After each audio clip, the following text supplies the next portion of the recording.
Les montagnes touchent le ciel, les steppes disparaissent à l'horizon, et un désert imposant émerge à la vue.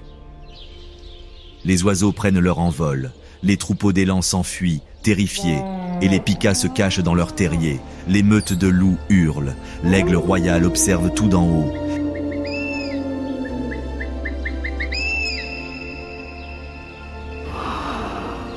Et le lynx révèle son embuscade. C'est la Mongolie sauvage, un paradis terrestre où la nature se révèle indomptée et refuse de périr dans les dures conditions de vie. Les chameaux assoiffés endurent l'aridité du désert de Gobi. Le sanglier recherche inlassablement la moindre trace de nourriture. Pendant ce temps, l'Argali traverse les falaises des montagnes rocheuses.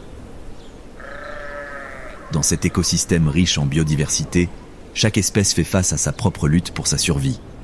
Des yaks, à des milliers de mètres de hauteur, recherchent désespérément la moindre pousse. Le lièvre de Pallas fouille le sol, essayant de trouver un bouquet d'herbes fraîches, et le vautour noir plane dans le ciel, attentif aux moindres signes de charogne juteuse. Cependant, périr face à la famine n'est pas la seule menace qui pèse sur la survie des espèces sauvages. Dans la Mongolie sauvage, la chaîne alimentaire régit la vie, créant un équilibre délicat entre proie et prédateurs. Alors que les élans dévorent l'herbe fraîche, des meutes de loups au loin planifient leur attaque.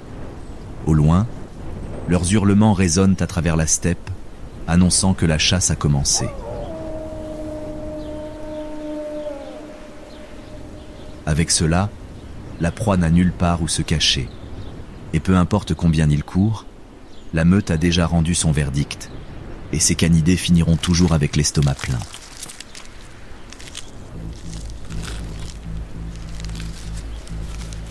Sur les pentes abruptes, où les argalis vivent sans souci apparent, de nulle part, un félin cruel apparaît, éteignant toute possibilité de survie. Le léopard des neiges, une bête imprenable, se jette sur sa proie et d'une seule morsure la dévore. Alors que pour d'autres, il s'agit d'un acte de sauvagerie sans précédent, pour le fantôme de la montagne, il s'agit simplement d'une autre chasse. Alors que ce félin étripe sa proie, au nord, là où les forêts boréales dominent le paysage, dans la taïga dense, le lynx surgit de l'ombre, punissant ses innombrables victimes avec ses griffes acérées et une morsure mortelle. Aussi brut soit-il, ces actes de férocité représentent la vie sauvage à son meilleur.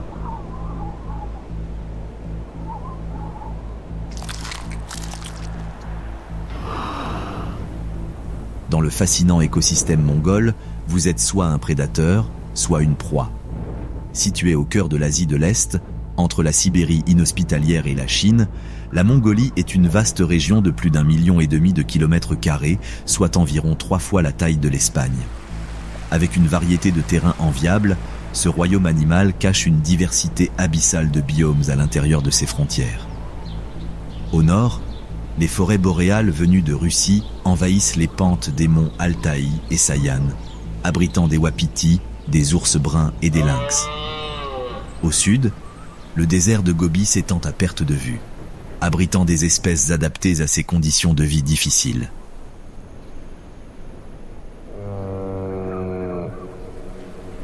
À l'ouest, les montagnes alpines dominent le paysage, avec des toundras et des glaciers épais de végétation, où la simple existence de la vie est un miracle. Pendant ce temps, à l'est et au centre, la steppe mongole, une mer d'herbe, est le décor où chevaux, moutons et chèvres errent librement. Avec un tel défilé de biomes sur un seul territoire, la Mongolie abrite une infinie diversité d'espèces sauvages. Cette terre bénie par le Créateur abrite 139 espèces de mammifères, 470 espèces d'oiseaux, 22 espèces de reptiles, 8 espèces d'amphibiens et jusqu'à 76 espèces de poissons. À cela s'ajoutent plus de 5600 espèces végétales qui poussent sur cette terre généreuse.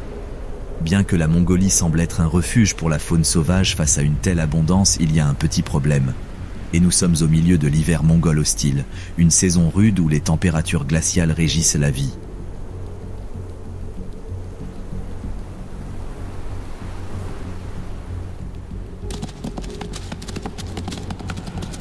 Alors que le thermostat descend facilement à moins 40 degrés Celsius, un froid glacial envahit chaque recoin de l'écosystème. Les oiseaux fuient vers le sud. Les marmottes plongent dans une longue hibernation. Pendant ce temps, les orignaux résistent courageusement aux assauts de l'hiver.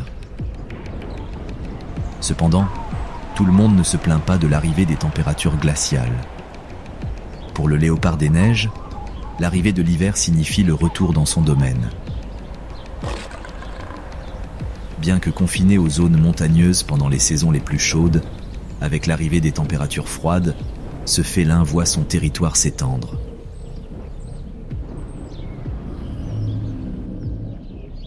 Alors que des centaines d'espèces sauvages meurent dans le climat glacial, le fantôme de la montagne est plus qu'habitué à survivre dans cet écosystème presque gelé. Doté d'un pelage dense, très épais et à double couche, le félin possède un pelage naturel exceptionnel qui l'aide à rester au chaud, quelle que soit la rigueur de l'hiver. Bien que la neige tombe rarement dans la majeure partie de la Mongolie, quelle que soit la rigueur du climat, l'habitat isolé de ce survivant chevronné devient blanc chaque année. Dans cette optique, des millions d'années d'évolution ont doté le léopard des neiges de larges pattes velues qui lui servent de raquettes pour se déplacer sur des terrains instables sans la moindre difficulté. Sa longue et épaisse queue, recouverte, comme le reste de son corps, d'une épaisse fourrure, est idéale pour servir d'écharpe les jours où les températures perdent tout vestige de pitié. De plus, pour respirer l'air sec et glacial de son écosystème de convalescence, le félin possède un nez proéminent qui lui permet de se réchauffer à chaque inspiration.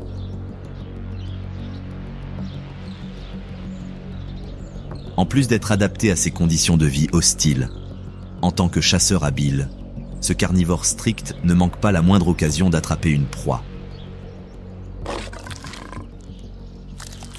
Avec la chute brutale des températures, des espèces comme les cerfs et les argalises doivent inévitablement descendre de leurs habitats reculés, ce que le fantôme de la montagne ne pardonnera pas. Bien sûr, avant de les dévorer, ils doivent trouver leur proie, une tâche que les ongulés tenteront de compliquer en restant cachés, grâce à leur camouflage. Pour les trouver, l'ingénieux chasseur s'appuie sur ses sens avancés de la vue et de l'ouïe, avec lesquels il peut détecter des victimes potentielles jusqu'à plusieurs centaines de mètres de distance. Parfois, le simple bruit d'un sabot se déplaçant sur un terrain accidenté suffit amplement à attirer un malheureux ongulé dans le viseur de ce chasseur imprenable. Ayant déjà identifié sa cible, le félin traque sa proie au loin. Ici, sa fourrure, en plus de le tenir chaud, joue un rôle crucial en lui offrant un camouflage enviable. Sa teinte grise au motif moucheté lui permet de se fondre dans la neige et les terrains rocheux.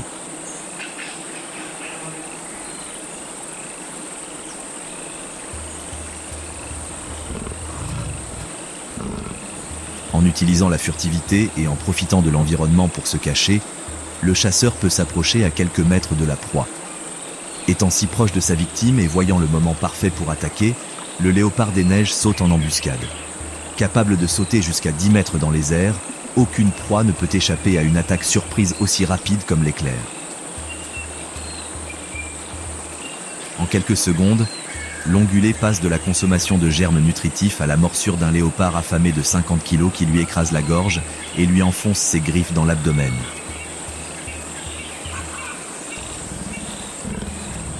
Quelle que soit la taille de la proie, l'attaque ne dure généralement pas plus de quelques secondes et, comme s'il s'agissait d'une loi non écrite dans la Mongolie sauvage, elle se termine toujours par le fantôme de la montagne consommant une autre victime. Malgré la chasse fructueuse, le félin n'a pas montré la moitié de sa sauvagerie. Après avoir dévoré tout ce qu'il peut de sa proie, même l'appétit vorace de ce prédateur ne peut pas avaler la totalité de la masse d'un cerf ou d'une chèvre. Alors, dans une démonstration de ruse, il traînera la carcasse de sa proie vers un endroit sûr, souvent une crevasse entre des rochers, ou vers un endroit couvert de neige.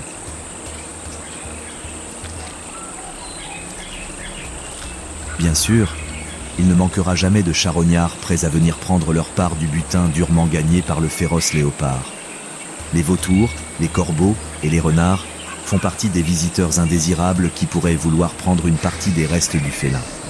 Bien que le félin puisse rapidement faire face à ces menaces, lorsqu'un loup gris jette son dévolu sur sa proie, Un véritable défi apparaît à l'horizon. De plus grande taille et doté d'une morsure tout aussi mortelle, le canidé est capable de tenir tête au léopard, de rester ferme dans ses tentatives de saisir sa proie. Cependant, au milieu d'un terrain accidenté, le félin a l'avantage d'être plus agile et également capable d'utiliser ses griffes acérées pour infliger des dégâts. Dans ces rencontres loin d'être amicales, le félin se déclare généralement vainqueur, parvenant à protéger le fruit de sa chasse et se retrouvant parfois même avec le cadavre d'un loup devant lui.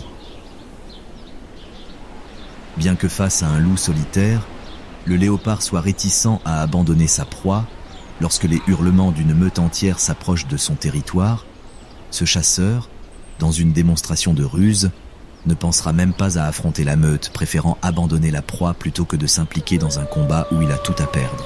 Durant la saison hivernale, le félin a tendance à limiter son activité au minimum nécessaire, préférant être actif uniquement lors de la chasse. Bien qu'à cette occasion il ait eu la chance de capturer un grand ongulé, la faune mongole n'est pas toujours aussi généreuse, et en cette période de disette, le félin doit s'adapter à sa nouvelle réalité, chassant de petites proies comme les marmottes, les pikas et les lièvres. Ceux-ci, bien que représentant une contribution beaucoup moins substantielle que les énormes ongulés, constituent une source de nourriture relativement constante, même les jours où l'hiver frappe avec toute sa férocité. Alors que le léopard des neiges poursuit sa survie extrême dans les températures glaciales de l'hiver mongol, au cœur de la steppe, un oiseau prouve que tous les oiseaux ne fuient pas vers le sud lorsque le thermostat descend en dessous de zéro. Pour l'aigle royal, même l'arrivée de l'un des hivers les plus rigoureux de la planète n'est pas une excuse suffisante pour abandonner son habitat. Avec une envergure de plus de 2 mètres et un plumage dense et brun foncé qui le protège des basses températures, cet oiseau de proie audacieux est capable de survivre même aux conditions hivernales les plus rudes. Perché sur un perchoir dans un arbre feuillu sans même bouger un muscle, l'aigle royal se réfugie des innombrables tempêtes qui affligent sa maison. Lors des chutes de neige, l'oiseau peut même ébouriffer ses plumes, essayant de former une couche de neige sur son plumage, ce qui l'aidera à mieux l'isoler de la chaleur. Laissant de côté un mode de vie généralement solitaire, lorsque les jours d'hiver deviennent plus hostiles, comme mesure de survie, plusieurs aigles royaux peuvent se rassembler dans des dortoirs communs où tous les oiseaux tentent de profiter de la dernière goutte de chaleur dans leur corps. Alors que lorsque les tempêtes hivernales ont envahi son écosystème, l'aigle peut s'abriter pendant plusieurs heures, dès que le temps devient un peu plus généreux. Et l'estomac qui gargouille, l'oiseau ouvre ses longues ailes et commence son voyage à la recherche de proies. Comme le glorieux léopard des neiges, conscient que les temps sont durs, ce chasseur du ciel ne sera pas présomptueux pendant l'hiver, adaptant son régime alimentaire à la disponibilité de nourriture, à condition qu'il s'agisse de viande, bien sûr.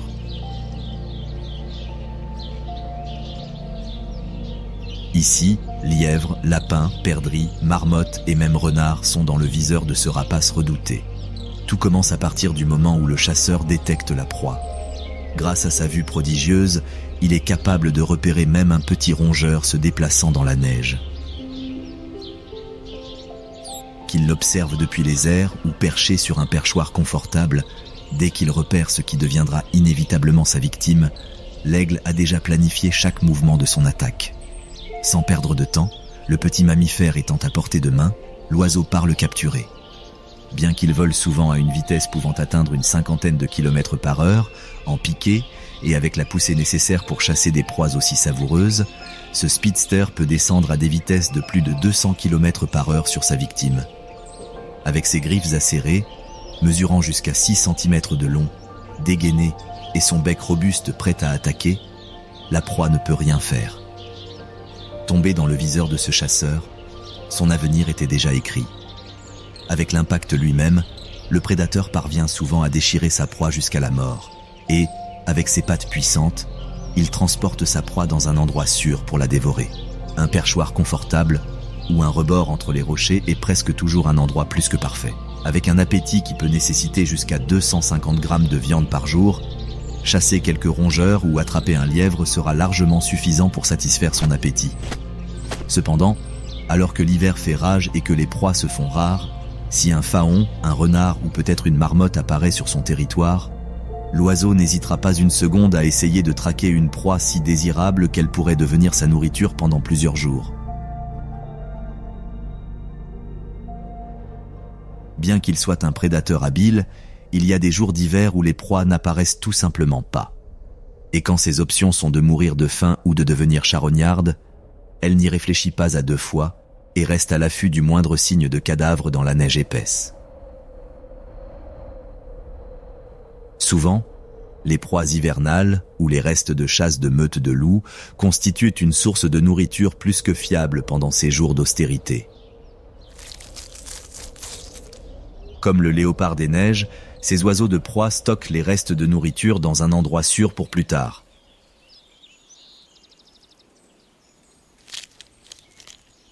Dans la Mongolie sauvage, chaque morceau de proie doit être utilisé. Lorsque le rude hiver mongol commence à s'estomper, ce couple décide d'agrandir sa famille, un moment au cours duquel ils offrent l'une des parades nuptiales les plus fascinantes de toute la faune. Dans ce rituel, les deux oiseaux exécutent des démonstrations aériennes étonnantes avec des vols ondulants, des piquets et même des jeux de chasse dans lesquels tous deux laissent tomber et attrapent des objets tels que des rochers ou de petites branches dans les airs.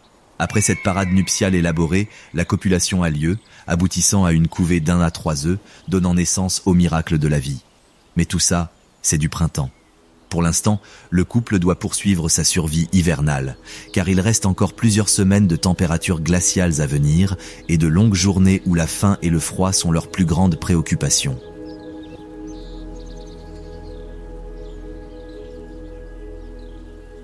Alors que les couples d'aigles royaux doivent attendre patiemment l'arrivée du printemps pour donner naissance à un jeune aiglon, pour le cerf porte-musc de Sibérie, il n'y a pas de meilleur moment que l'hiver pour rechercher une femelle fertile avec laquelle s'accoupler. Doté d'un pelage brun foncé dense et très épais, ce cerf est plus qu'adapté aux conditions de vie hostiles créées par l'hiver mongol. Vivant sur les pentes boisées des montagnes, dans des endroits où la taïga et les biomes de montagne entrent en collision, cet ongulé est protégé des tempêtes et dans des endroits où la couverture neigeuse atteint plusieurs mètres de profondeur. Grâce à ses grands sabots et à ses pattes arrière plus longues, ce mammifère peut se déplacer facilement, même sur des terrains accidentés. Ce sont ces mêmes affleurements rocheux, combinés aux conifères abondants, qui créent un abri parfait contre les rigueurs de l'hiver. En plus d'offrir une protection contre les tempêtes hivernales, son habitat est extrêmement généreux, même au plus profond de l'hiver, offrant une grande variété de lichens, de mousses, de pousses, d'écorces et de feuilles.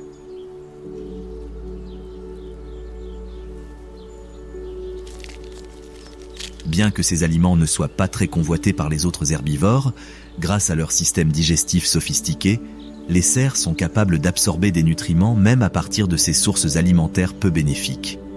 Et dans un écosystème en proie à une pénurie profonde, où la grande majorité des herbivores recherchent désespérément ne serait-ce qu'un petit brin d'herbe, le cerf porte-musc de Sibérie est un privilégié. Bien sûr, même si votre abri d'hiver vous fournit un abri et de la nourriture, tout ne peut pas être parfait.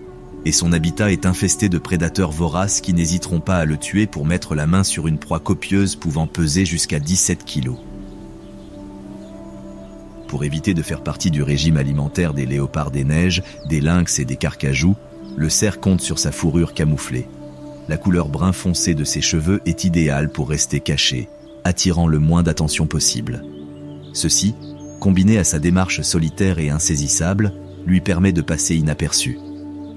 Alors que l'orignal et le caribou sont extrêmement sociables, le cerf porte-musc de Sibérie préfère vivre seul et veille même à garder ses congénères à distance. Pour ce faire, les mâles utilisent leurs glandes musquées situées dans leur région caudale qui sécrètent une substance aromatique destinée à éloigner les autres cerfs. Bien sûr, pour marquer leur domaine, ils peuvent aussi employer d'autres techniques un peu moins convenables, comme utiliser leurs excréments et leur urine pour délimiter leur territoire. Des indices visuels tels que laisser des empreintes de pas et manipuler la végétation peuvent également être utiles pour dissuader les envahisseurs. Certains cerfs porte-musc empilent même des branches d'arbres tombés, les laissant au même endroit comme signal d'avertissement aux intrus. Si rien de tout cela ne fonctionne, étant extrêmement territorial, un cerf porte-musc défendra son territoire contre tout intrus, quel qu'en soit le prix. Dépourvus de bois, ces cerfs capricieux utilisent leur longue défense supérieure, qui peuvent atteindre jusqu'à 10 cm. En plus de lui permettre de maintenir son aire d'alimentation, avec l'arrivée de la saison des amours, le cerf mâle est désireux d'étendre sa lignée pour inclure jusqu'à des dizaines de femelles qui s'approchent de son domaine. Dans cette tâche, son musc jouera également un rôle important, attirant les femelles réceptives. De même, les vocalisations sont une autre façon d'attirer l'attention des femmes à des kilomètres à la ronde.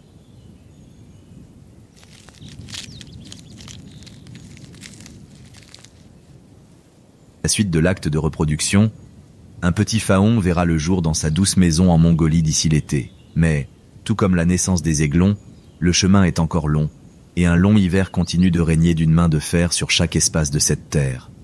Après une saison de reproduction sous zéro et des accouplements avec d'innombrables femelles, le cerf porte-musc de Sibérie est sur le point de reprendre son mode de vie insaisissable. Cependant, dans la solitude de la forêt, il entend l'un des sons les plus dérangeants qu'un mammifère puisse entendre. Le hurlement d'une meute de loups affamés résonne à des kilomètres à la ronde, annonçant le début d'une chasse. Des grognements se font entendre dans toutes les directions et les chiens se sentent de plus en plus proches de leur proie. Le cerf désespéré commence une fuite rapide à travers la forêt et le troupeau peut déjà être vu à l'horizon. Une douzaine de canidés féroces tentent de traquer l'ongulé agile, qui n'abandonnera pas sans se battre. Bien que la meute soit plus rapide, à mesure que le terrain devient de plus en plus escarpé, l'herbivore s'éloigne de plus en plus de ses poursuivants. Et sur les pentes raides, la pire peur pour ces carnivores est de voir leur proie s'échapper au loin.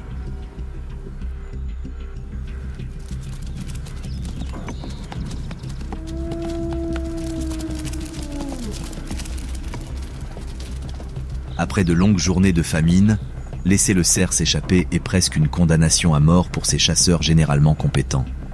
Avec la pénurie apportée par l'hiver, les canidés ne se souviennent même plus de la dernière fois où ils ont réussi à chasser une proie, et les membres de la meute commencent à remettre en question le régime de l'alpha actuel. Au fil des jours, la faim persiste, les tensions augmentent au sein de la meute, et les affrontements deviennent plus fréquents. Dans ce qui était autrefois un groupe très soudé, certains loups décident de quitter la meute et de faire leur propre chemin, tandis que d'autres loups plus jeunes et plus forts décident de prendre les rênes de la meute. Avec un alpha affaibli, cela offre l'opportunité parfaite au challenger de sa position, et même aux loups solitaires des environs, de rejoindre le groupe, prenant ainsi le contrôle de la meute.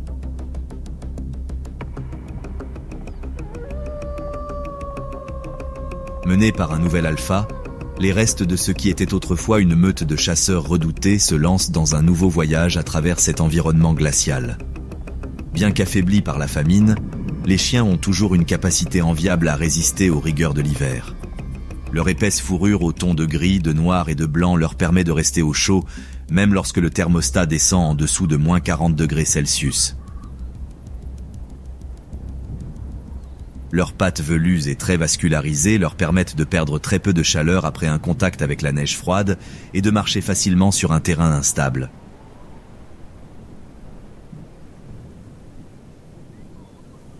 Ayant déjà surmonté son échec avec le cerf porte-musc, ce troupeau renouvelé aperçoit à l'horizon un sanglier solitaire, une proie des plus désirables en ces jours d'austérité. Alors que dans des conditions normales, l'herbivore n'aurait aucune chance de s'échapper, avec la meute affaiblie, les chiens ne veulent rien laisser en suspens et se déplacent avec précaution pour éviter toute possibilité de fuite.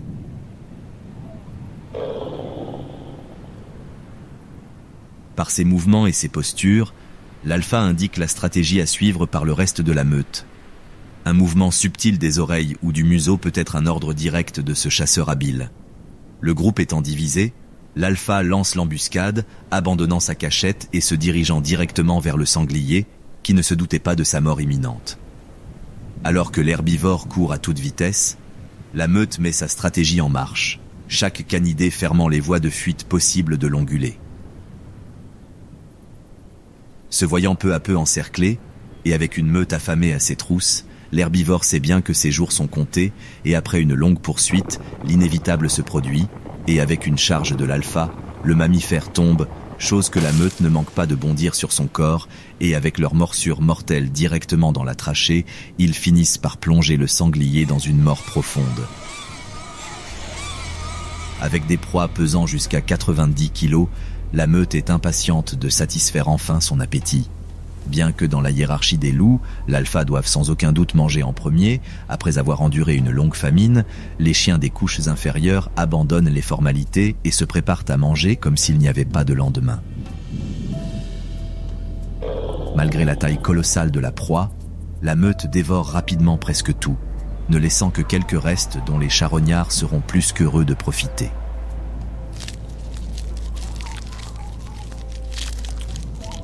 Après cette chasse réussie, la domination du nouvel alpha ne fait aucun doute.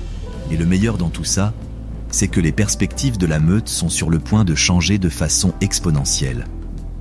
Après de longs mois d'hiver, du jour au lendemain, le soleil apparaît plus fort à l'horizon, annonçant la fin des hostilités hivernales et le début d'une nouvelle réalité pour toute la faune. Le printemps est arrivé, apportant avec lui un écosystème plein d'abondance, où toutes les difficultés de l'hiver appartiennent au passé. Petit à petit, le pâle paysage mongol se transforme en un paradis pour la faune. La steppe, autrefois recouverte d'une couche de glace gelée, devient un champ d'herbes sans fin, un festin pour tous les herbivores. Les lacs et les rivières, autrefois des étangs gelés, reprennent vie, accueillant des milliers de poissons. Avec des herbes, des pousses et des graminées poussant partout, les herbivores se réveillent de leur sommeil hivernal et sont prêts à profiter de toute cette abondance. Le dégel de ce qui était autrefois une épaisse couche de glace révèle également les horreurs de l'hiver, avec des centaines de cadavres apparaissant parmi la neige en convalescence. Face à cette offre alléchante de charognes, la meute de loups ne perd pas de temps et se met en route pour dévorer les corps de cerfs, d'élans, d'argalis, de renards et de toutes autres malheureuses victimes des températures négatives. Avec le printemps qui marque le début de la saison de reproduction pour d'innombrables ongulés, la meute sait bien que cela signifie d'innombrables faons disponibles pour la chasse, leur nourriture est donc plus que garantie. C'est sans aucun doute l'un des plus grands contrastes avec l'austérité que vivent les chiens pendant l'hiver.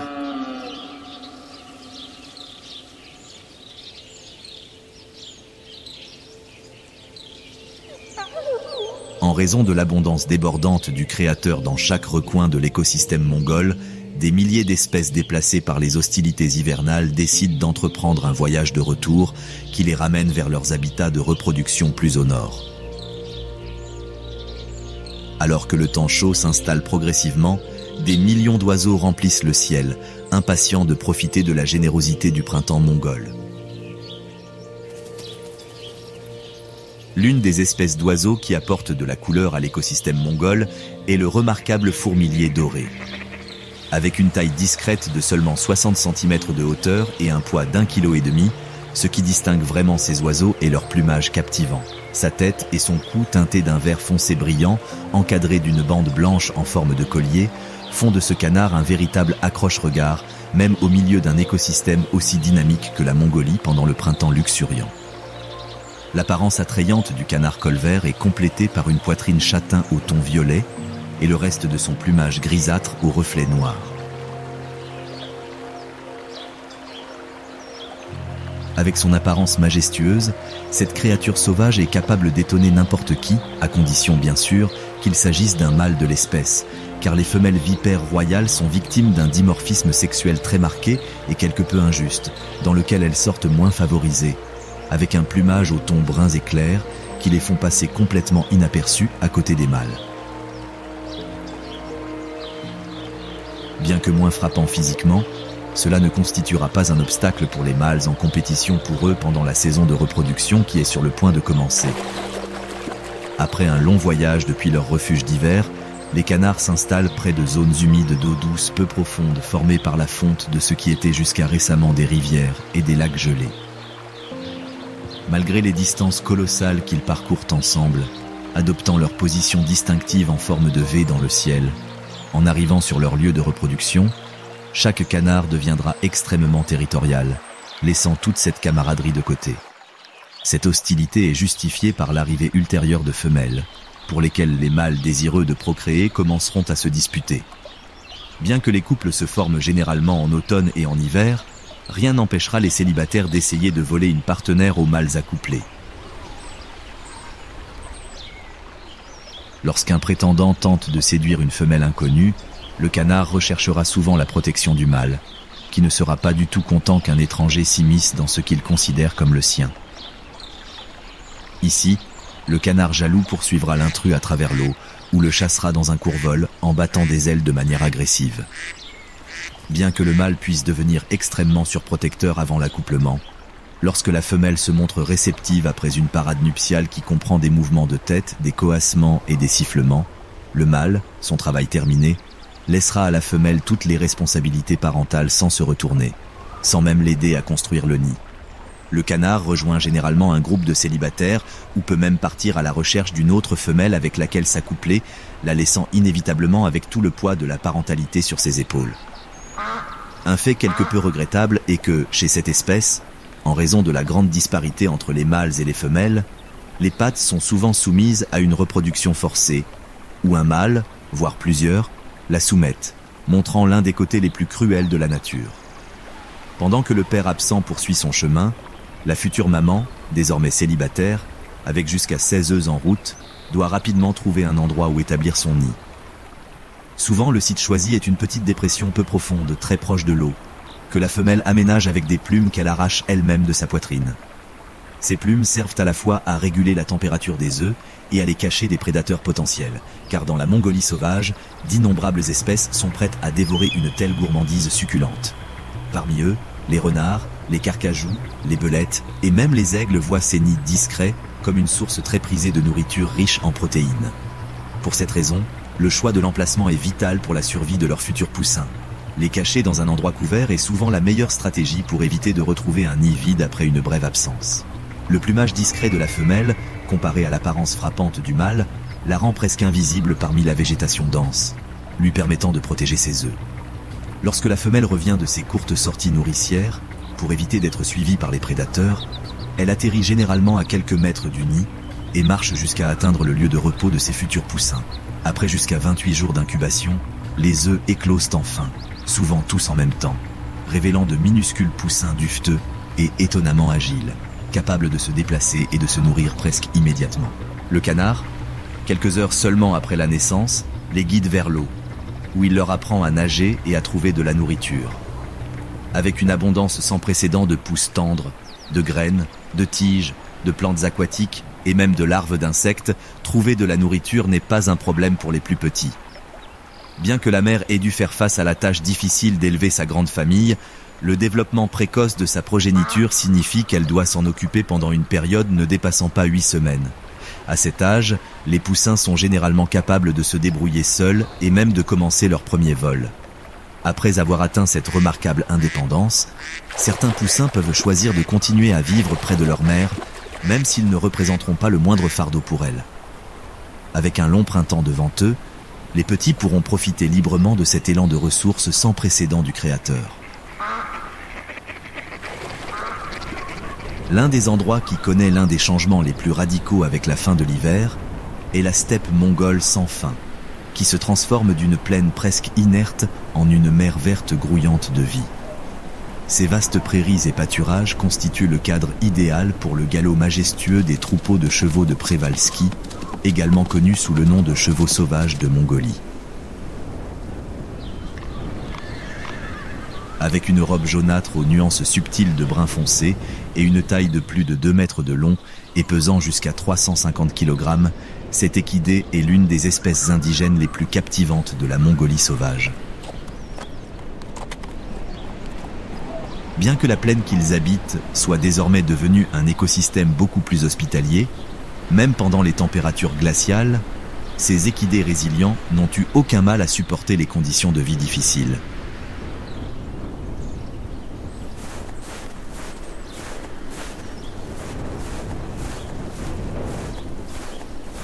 Bien sûr, l'abondance de ressources que le printemps a apportée n'est pas du tout une mauvaise chose pour eux.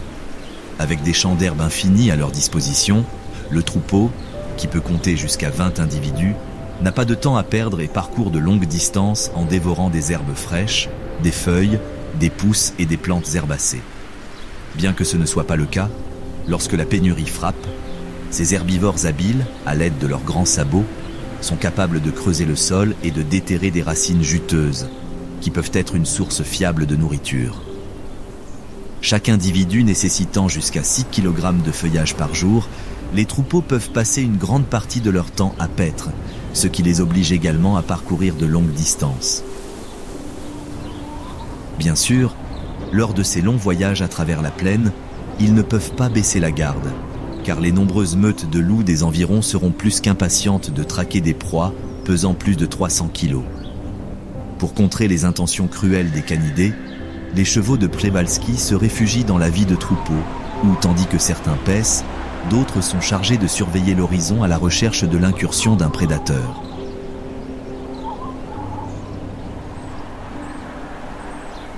Souvent, après avoir rapidement identifié une menace potentielle, les équidés n'hésitent pas et s'enfuient dans l'immensité de la steppe mongole, à la recherche de nouveaux endroits où paître.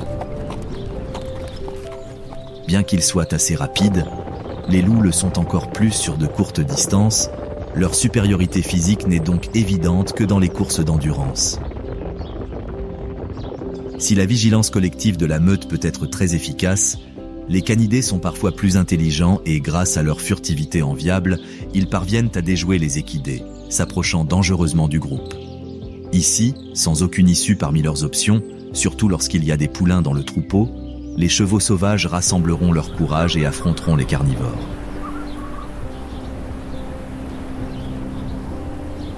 Formant souvent une formation défensive avec l'étalon et les juments les plus fortes en périphérie, le groupe donne la priorité à la protection des poulains, qui sont souvent la cible des chasseurs. Bien qu'un poulain naïf puisse être une proie facile pour une meute de loups affamés, les spécimens adultes peuvent représenter un véritable défi, car ils ne seront pas intimidés par la férocité des canidés. Avec des pattes arrière musclées capables de donner des coups de pied puissants, ce n'est pas du tout une bonne idée de harceler un cheval de Przewalski, car d'un seul coup de pied, le cheval peut infliger des blessures potentiellement mortelles, lui fendant le crâne avec une facilité effrayante. De plus, parmi leurs armes défensives, ils disposent d'une forte morsure qui peut dissuader tout prédateur de se mettre en travers du chemin du troupeau.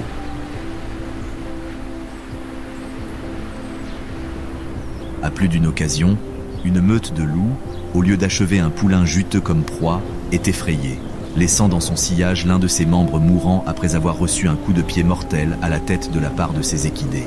La structure hiérarchique des chevaux sauvages de Mongolie est vraiment impressionnante, organisée en groupes de mâles célibataires ou unités familiales, où un étalon se distingue comme dominant, tandis qu'environ 5 femelles composent son harem et quelques poulains restent dans le groupe jusqu'à ce qu'ils atteignent la maturité sexuelle.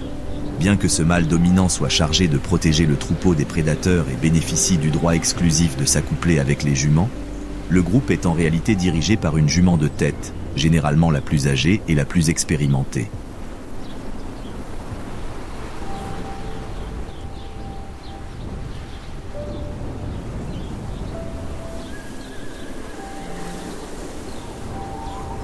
C'est elle qui a le dernier mot concernant la recherche de nourriture et les autres décisions quotidiennes auxquelles la meute est confrontée.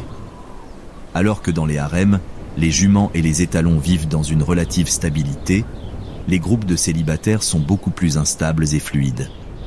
Ceux-ci sont souvent formés à partir de poulains expulsés de leurs harems natales, et ici, ces équidés exilés doivent développer leur force, ainsi qu'apprendre à se battre et acquérir des compétences sociales afin de construire leur propre harem.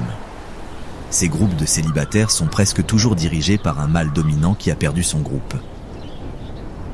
Dans les meutes de célibataires, les mâles ne passent généralement pas beaucoup de temps avant de décider de former leur propre harem.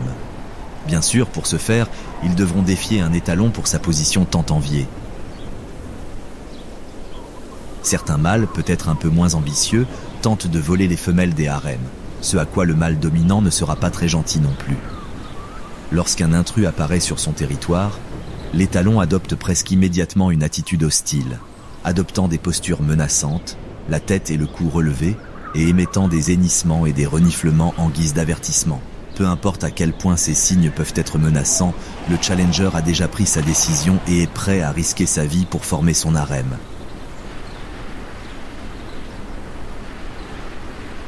Les avertissements tombant dans l'oreille d'un sourd, le combat physique commence, dans l'un des actes les plus sanglants à se dérouler dans la Mongolie sauvage. Le mâle provocateur et l'étalon dominant se battent sans la moindre pitié, lançant leurs puissants coups de pied contre le corps robuste de leur rival. Un coup de pied bien placé peut même provoquer de graves fractures, provoquant une agonie prolongée chez l'adversaire. Dans ces duels pour la domination du harem, mordre et pousser font également partie du combat. Lors de combats plus longs, un cheval peut même se tenir sur ses pattes arrière, essayant d'écraser son adversaire avec ses pattes avant, dans une manœuvre dangereuse mais ambitieuse. Après quelques coups bien placés, le mâle dominant semble commencer à succomber à ses blessures, et la présence de vautours noirs à proximité annonce que le harem aura un nouveau souverain. Le cheval gravement blessé abandonne son domaine, et le troupeau, n'ayant plus rien à faire, se soumet à son nouvel étalon. Après cette impressionnante démonstration de férocité, les juments savent bien que la qualité de la lignée de leur progéniture est assurée, avec des poulains forts et sauvages. Alors que le troupeau de chevaux sauvages de Mongolie traverse une période délicate de changement de régime, au nord, le glouton affamé se régale des derniers restes de charogne apportés par les températures hivernales. Pesant jusqu'à 18 kg, cet habile charognard s'est chargé d'éliminer efficacement toutes les carcasses qui croisèrent son chemin durant ces premiers mois de printemps, débarrassant cet écosystème des sources potentielles de contamination que pouvaient représenter ces foyers de bactéries.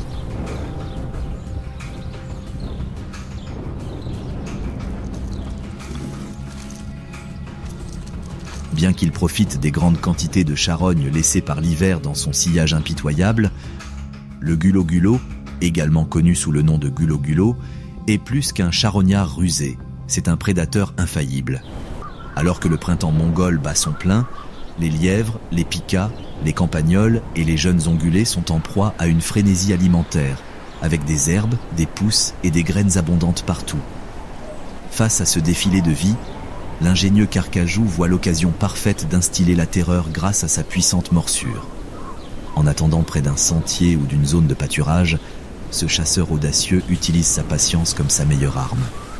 Passant jusqu'à des heures à attendre l'arrivée d'une proie, le Carcajou voit inévitablement son opportunité et, d'un mouvement rapide, parvient à capturer un petit mammifère avec ses griffes acérées. Bien qu'il ne soit pas un maître de la vitesse, ce prédateur intrépide possède une agilité enviable, ce qui en fait un chasseur infaillible. Lorsqu'il s'agit de proies plus grosses comme les jeunes cerfs, où l'embuscade est presque impossible, ce chasseur polyvalent s'adapte à sa cible, choisissant de poursuivre l'ongulé sur de longues distances. Doté d'une surprenante résistance à la fatigue, le mustélidé peut se lancer dans des poursuites pouvant durer jusqu'à des heures afin de satisfaire son appétit. Au cours de ces longs voyages, le carnivore frappe parfois ses proies, qui sont accablées dans leurs dernières heures de vie. Mais ce chasseur ingénieux ne fait pas seulement preuve d'audace en capturant des animaux bien plus gros que lui, mais aussi, dans une démonstration de bravoure et d'irrévérence, il est même capable de faire fuir d'autres prédateurs de leur proie, les laissant les mains vides. À de nombreuses reprises, les loups et même les ours bruns se font voler leur prise par ce mammifère beaucoup plus petit, mais tout aussi agressif. Bien qu'à l'approche des derniers jours du printemps, le Carcajou puisse se permettre de gaspiller ses proies, lorsque l'austérité hivernale approche, dans une démonstration de son intelligence, il enterre généralement les restes de ses chasses les plus abondantes, afin de ne pas être victime de la famine.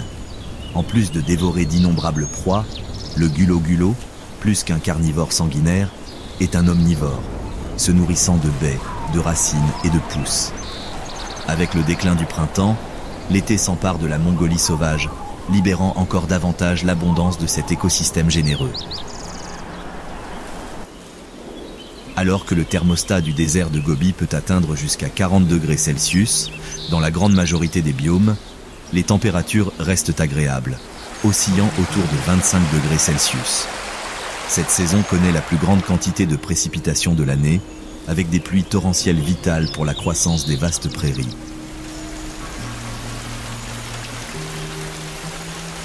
Avec cette irrigation gaspilleuse, la steppe devient encore plus verte, faisant ressembler l'abondance du printemps à l'austérité de l'hiver en comparaison.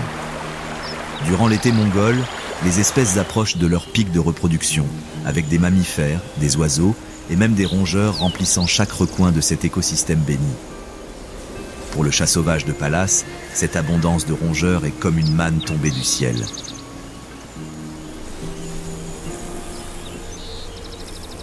Pesant à peine 3 kilos, ce félin est peut-être l'un des plus petits prédateurs de tout l'écosystème mongol, mais c'est aussi l'un des plus sanglants. Bien que son corps trapu et massif ne semble pas donner une indication de sa férocité, ce petit félin est un chasseur chevronné, prêt à maîtriser d'innombrables rongeurs et oiseaux terrestres avec sa morsure acérée.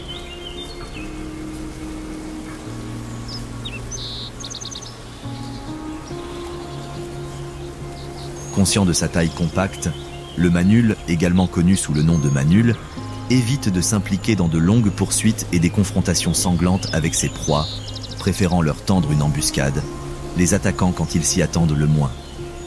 Grâce à sa fourrure épaisse de couleur ocre, ce petit chasseur peut rester caché dans les prairies de la steppe mongole, attendant patiemment son moment pour attaquer. Compte tenu de sa petite taille, ce félin préfère généralement chasser au crépuscule et à l'aube, restant hors de portée d'autres prédateurs plus robustes. Malgré sa morsure puissante et ses griffes rétractables acérées, l'arme la plus mortelle de ce chat sauvage est sa ruse. Loin de se livrer à des chasses insensées, chaque mouvement de ce félin est froidement calculé, garantissant qu'aucune proie ne parviendra à échapper à ses embuscades.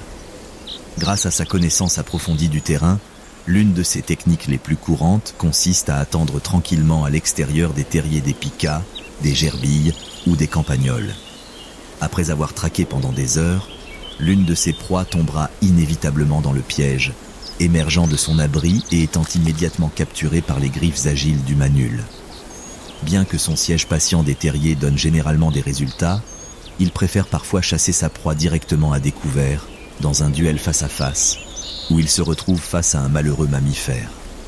Pour localiser une victime potentielle, le chat de palace utilise souvent son sens de la vue très développé, qui lui permet de trouver même de minuscules proies à plusieurs centaines de mètres de distance. Une fois qu'il détecte sa proie, le félin agit avec la plus grande furtivité, s'accroupissant et avançant lentement, sachant qu'un faux pas pourrait entraîner la fuite du mammifère innocent.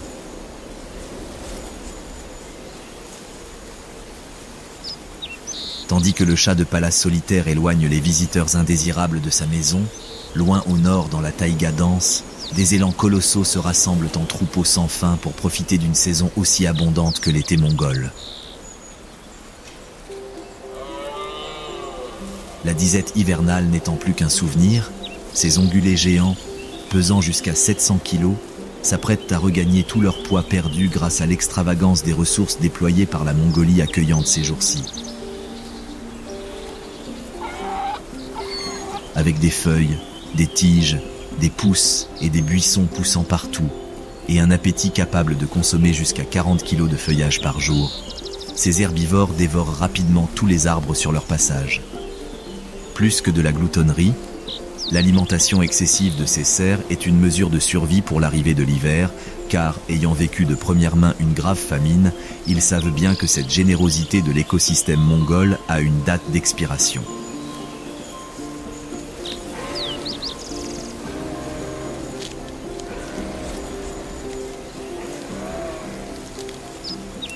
En plus de reconstituer leurs réserves de graisse, les orignaux maintiennent une alimentation équilibrée pour favoriser la croissance de leurs impressionnants bois.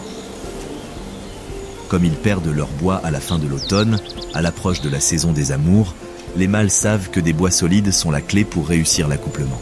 D'une durée pouvant aller jusqu'à 18 semaines, le processus de croissance des bois est essentiel pour que les mâles établissent leur domination sur leurs pairs et se battent pour les femelles.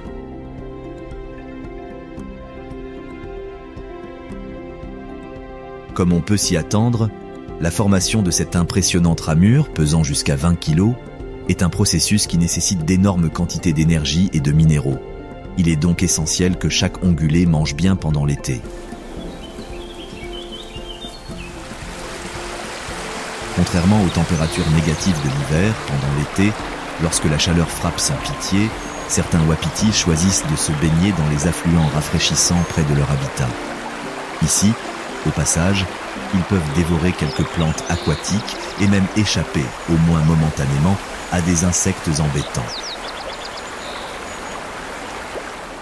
Alors que les mâles se préparent pour la saison des amours, les femelles ont des préoccupations un peu plus importantes. Après la naissance de leurs petits au printemps, les petits faons sont la cible d'innombrables prédateurs, la biche étant celle qui doit assumer toutes les tâches parentales. Bien que les veaux soient extrêmement précoces, pesant jusqu'à 16 kg et marchant en quelques heures, prendre soin des veaux peut être une tâche extrêmement épuisante.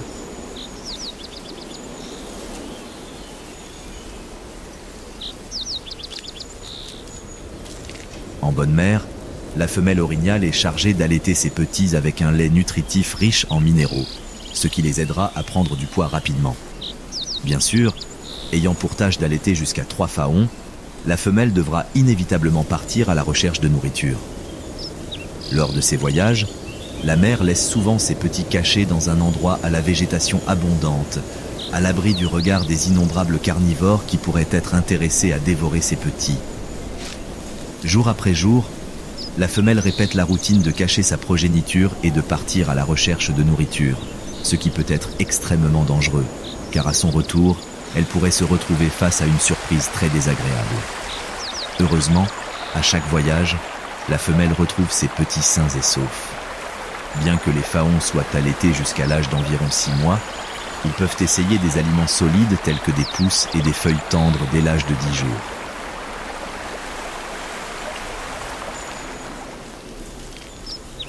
Au fil du temps, les jeunes ongulés sont capables d'accompagner leur mère lors de ces voyages de recherche de nourriture. Bien entendu, la femelle, bien consciente des dangers qui guettent l'écosystème mongol, reste constamment à l'affût du moindre signe de menace. Quel que soit le carnivore qui a l'intention de dévorer ses petits, cet ongulé colossal sera extrêmement agressif, lançant même des coups de pied puissants et des charges puissantes qui peuvent gravement blesser même les loups et les ours bruns. Avec ces veaux qui grandissent chaque jour et les dernières lueurs de l'été, l'automne se lève devant les yeux de l'élan, qui au loin peut voir 2 mâles gigantesques, déjà avec leur bois bien formé, se battre pour le droit de s'accoupler avec elle, dans un combat où aucun des 2 étalons ne cédera sans se battre. Alors que les élans se battent pour le droit de se reproduire, l'arrivée de l'automne fait des ravages dans tous les biomes mongols.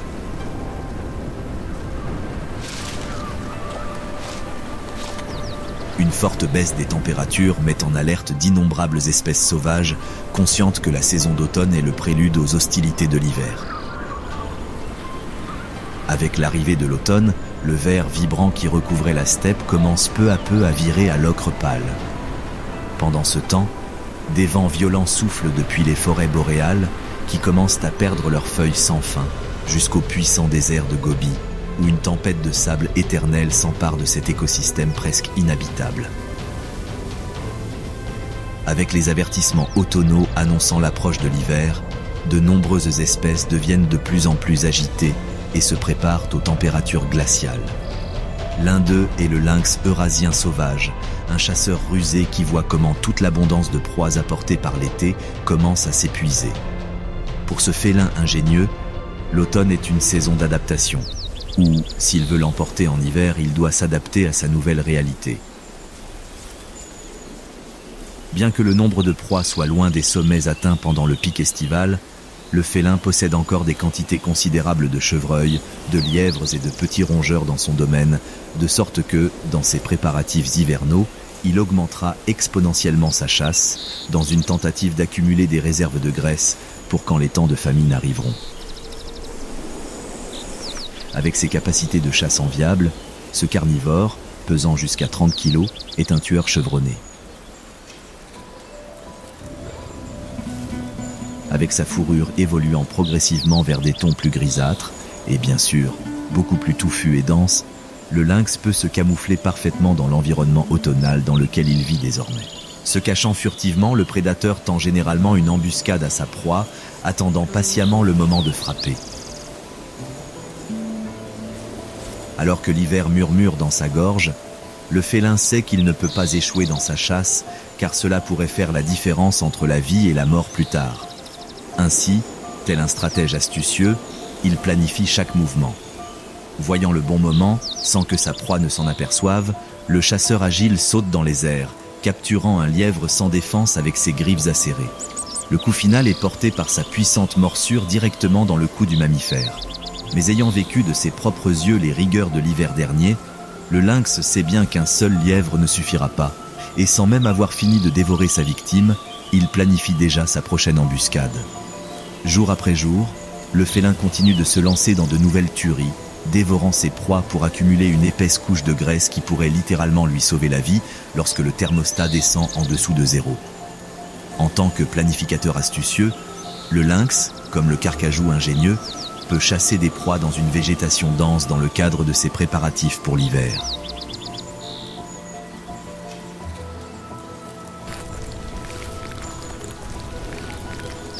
Ce qui pourrait n'être que des restes de charogne à l'automne devient pendant la saison hivernale un festin digne des dieux.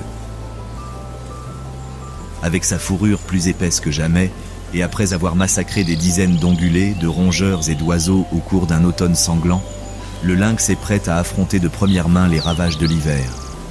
Alors que les marmottes se cachent dans leurs terriers, que les élans migrent vers le sud et que les oiseaux abandonnent la Mongolie, désormais peu accueillante, les premiers flocons de neige commencent à tomber du ciel. Ainsi, ce qui semble être un spectacle de la nature va, en quelques jours, se transformer en un acte de fureur hivernale, où seuls les plus forts survivront. Bien que le changement climatique et la diversité des biomes de la Mongolie sauvage constituent un véritable test de survie pour ses habitants sauvages, les plus grandes menaces pour la survie de la faune proviennent malheureusement de l'influence des activités humaines sur ce qui était jusqu'à présent un paradis pour le règne animal. L'indomptable léopard des neiges, l'une des créatures sauvages les plus majestueuses de cet écosystème, est aujourd'hui largement menacée en raison du braconnage et du trafic illégal. Ce félin captivant est cruellement chassé pour sa fourrure remarquable et l'utilisation de ses os et d'autres parties de son corps dans la médecine traditionnelle asiatique.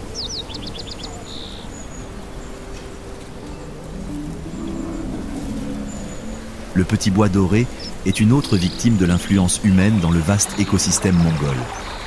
En raison du drainage de vastes zones humides à des fins agricoles, il devient de plus en plus difficile pour ces oiseaux d'établir des zones de reproduction. De même, la pollution de l'eau par les pesticides et les engrais réduit les sites de nidification traditionnels de ces canards, décimant des populations entières de ces oiseaux. Le cerf porte-musc de Sibérie est également la proie de la cupidité et de l'ambition humaine, car cet ongulé est brutalement chassé pour son musc convoité, une substance parfumée utilisée dans les industries de la médecine et de la parfumerie.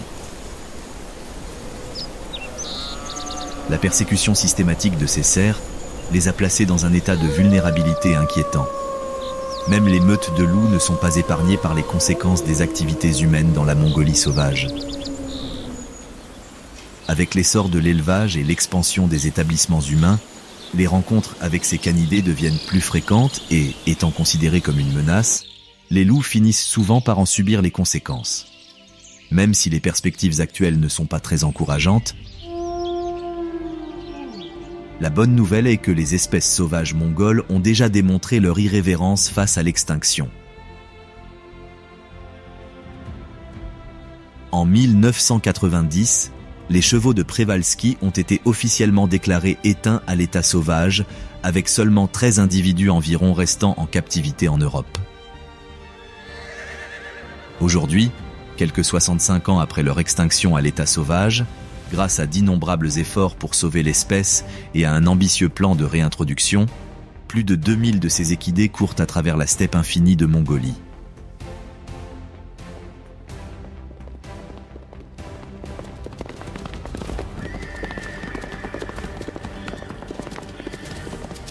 Avez-vous été émerveillé par les histoires de survie et de sauvagerie de la faune de Mongolie? Alors ne partez pas sans nous laisser vos likes au préalable. Vous pouvez également laisser votre animal préféré dans la section commentaires et partager la vidéo avec vos amis afin qu'ils puissent également en apprendre davantage sur les créatures sauvages de la Mongolie sauvage. Si vous souhaitez rester informé de nos prochaines sorties, n'oubliez pas de vous abonner et de cliquer sur la cloche de notification. Sans plus tarder, on se retrouve la prochaine fois avec d'autres histoires d'hiver rigoureux, de prédateurs impitoyables et surtout d'histoires de vie sauvage.